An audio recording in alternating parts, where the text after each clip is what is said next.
சேலம் மாவட்டம் ஆத்தூர் அருகே அண்டை வீட்டில் வசிப்பவர்கள் மீது லாரி ஏற்றி கொலை செய்ய முயன்ற சம்பவத்தில் 3 பேர் மீது வழக்கு பதிவு செய்யப்பட்டுள்ளது. அதனை மற்றும் ஒரு அண்மை செய்தியாக பார்த்துக் கொண்டு வருகிறோம்.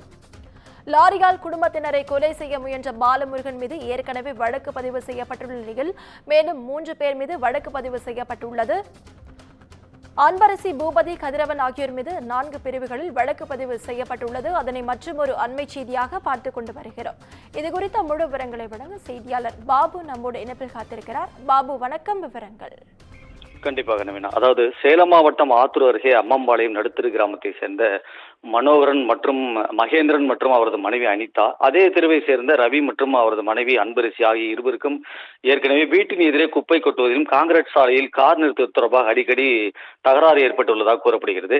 இந்நிலையில் அன்பரசியின் மகன் பூபதி தனது உறவினரான பாலமுருகனிடம் இது குறித்து தெரிவித்த நிலையில் பாலமுருகன் தனது லாரியை ஏற்றிக்கொண்டு அனிதா குடும்பத்தினர் கொலை முயற்சி செய்ய முயன்றுள்ளார். இது சம்பந்தமாக 2 நாட்களுக்கு முன் வீடியோ வைரலான நிலையில் அங்கு நிறுத்தப்பட்டிருந்த கார் மீது மோதி கார் நொறுங்கிய நிலையில் இது குறித்து அனிதா ஆத்தூர் ஊரக காவல் நிலையத்தில் அளித்த புகாரின் பேரிலும் வழக்கு பதிவு செய்து விசாரணை மேற்கொண்டனர். மேலும் அனிதா ஆத்தூர் அரசு மருத்துவமனையில் சிகிச்சைக்காக அனுமதிக்கப்பட்ட நிலையில் லாரி ஏற்றி கொலை முயற்சி செய்ய முயன்ற பாலமுருகன் மற்றும் அவரது உறவினரான அன்பரசி, பூபதி, உறவினர் கதிரவன் உள்ளிட்டோர் மீது கொலை முயற்சி வழக்கு மற்றும் பொது சொத்துக்கு சேதம் விளைவித்தல் உள்ளிட்ட 4 பிரிவின் கீழ் தற்போது வழக்கு பதிவு செய்து விசாரணை மேற்கொண்டு வருகின்றனர். மேலும் 4 பேரும் தற்போது தலைமறைவாக நிலையில் ஊரக போலீசார் தீவிர தேடும் பணியிலும் ஈடுபட்டு வருகின்றனர். அதாவது குப்பை கொட்டுதல், கார் நிறுத்த பிரச்சனைக்காக லாரி ஏற்றி கொலை முயற்சி செய்த சம்பவம் அம்மம்பாளையம் பகுதியில் பெரும் அதிர்ச்சியும் பரபரப்பையும் ஏற்படுத்தியுள்ளது. நவீனா.